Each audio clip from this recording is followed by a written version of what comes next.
आयुष्मान खुराना की 2019 में रिलीज हो चुकी ड्रीम गर्ल ने बॉक्स ऑफिस पे छप्पर फाड़ के कमाई की थी। वही आयुष्मान फिर से पूजा बनकर ड्रीम गर्ल 2 ये फिल्म लेकर लौटे हैं। कहते हैं कि कहानी नई है, कुछ पुराने पात्रों को छोड़ दिया जाए तो कहानी में और फिल्म में नए ट्विस्ट देखने को मिलते हैं। क्या इस बार भी पूजा दर्शकों के दिल की घंटी बजाने में सफल हो गई है क्या?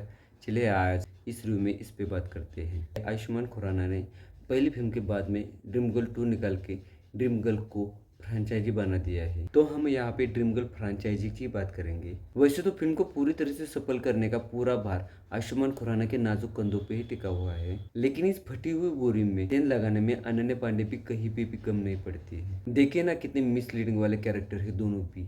आयुष्मान लड़के का कैरेक्टर करते हुए भी अभिनय में इतना ऊपर उठ रहे हैं, और दूसरी है अनन्या जो अभिनय के नाम पे पूरी तरह से रट्टा मारने का काम करती है। 2019 में रिलीज हो चुकी ड्रीम गर्ल को दर्शकों से बहुत सारा प्यार मिला था, और नुसरत भरूचा का किरदार लोगों को फिल्म में बहुत ही पसंद आया था। अब उस फिल्म को 4 साल गुजर चुके हैं। आयुष्मान अब ड्रीम गर्ल 2 लेकर आए हैं। ड्रीम गर्ल में फोन से लड़कियों का आवाज़ निकालने वाला और उनको लोभाने वाला कैरेक्टर था। अब कहानी का प्रोग्रेशन और कहानी के डिमांड से ये कैरेक्टर ड्रीम गर्ल 2 में सीधे तौर पे लड़की बनता हुआ दिखाई दे रहा है। यहाँ पे कॉमेडी और मनोरंजन टॉप लेवल का देखने को मिलता है। ड्रीम गर्ल 2 भी मथुरा के ही पृष्ठभूमि में बनी हुई कहानी देखने को मिलती है।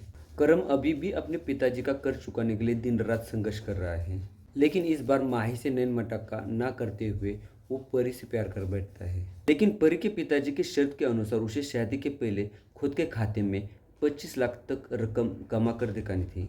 तो दोस्तों यही पे आता है फिल्म में पहला वाला ट्विस्ट, और यही से गोते खाते हुए कहानी फिल्म अपने क्लाइमैक्स तक निकल पड़ती है। अब उसे कॉल सेंटर वाली पूजा नहीं बनना है, उसे वास्तविक दुनिया की ड्रीम गर्ल बनना है। जगरातों में राधा या सीता बनकर रहना बहुत ही आसान है, ये लोगों को बहुत ही पसंद आता है, लेकिन वास्तविक दुनिया में पूरी तरह से महिला बनना बहुत ही असंभव है। ये मुश्किलें उसे धीरे धीरे समझ में आती है, और इन्हीं मुश्किलों के चलते फिल्म में कॉमेडी बन जाती है, हंसी मजाक बना रहता है।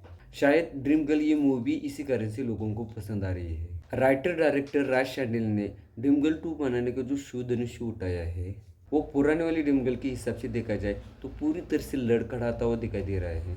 फिल्म को पूरी तरह से एंटरटेनमेंट बनाने की जो उन्होंने कोशिश की है वो फिल्म में देखने को तो मिलती है, लेकिन करम और माही की कहानी में जो रस था वो करम और पूरी की कहानी में कहीं पे भी झलकता हुआ नहीं दिखता है। शायद फ्रेंचाइजी को बनाने की कोशिश में ये सुर कहीं पे भी खो गया ऐसा लगता है। और कलाकारों की तो इतनी भीड़ है कि बहुत सारे सीन को देखो और छोड़ दो, यही तक बात बन जाती। ड्रीम गर्ल 2 में आयुष्मान खुराना ही हीरो है, और मुख्य रूप से देखा जाए तो वही हीरोइन का भी किरदार निभा रहे हैं। करम और पूजा के किरदार में उनका अभिनय देखने लायक बनता है। इन किरदारों में उनकी मेहनत सच में देखने लायक बनती है, लेकिन कहते हैं कि जहाँ पे कुछ भी हद से ज्यादा होता है वो खराब भी हो जाता है, और ये बात पूजा का आकर्षण खत्म होते होते लोगों के समझ में आ ही जाती है। इसके बाद में परेश रावल, अन्नू कपूर, राजपाल यादव, मनोज जोशी, विजय राज और अभिषेक बैनर्जी जैसे कलाकारों की पूरी तरह से बारात होते हुए भी यहाँ पे फिल्म पूरी तरह से अपना चार्म खोने लगती है। ड्रीम गर्ल 2 में सबसे कमजोर कड़ी के तौर पे अनन्या पांडे देखने को मिलती है। न तो वो सीन की इम्पोर्टेंट को समझती है,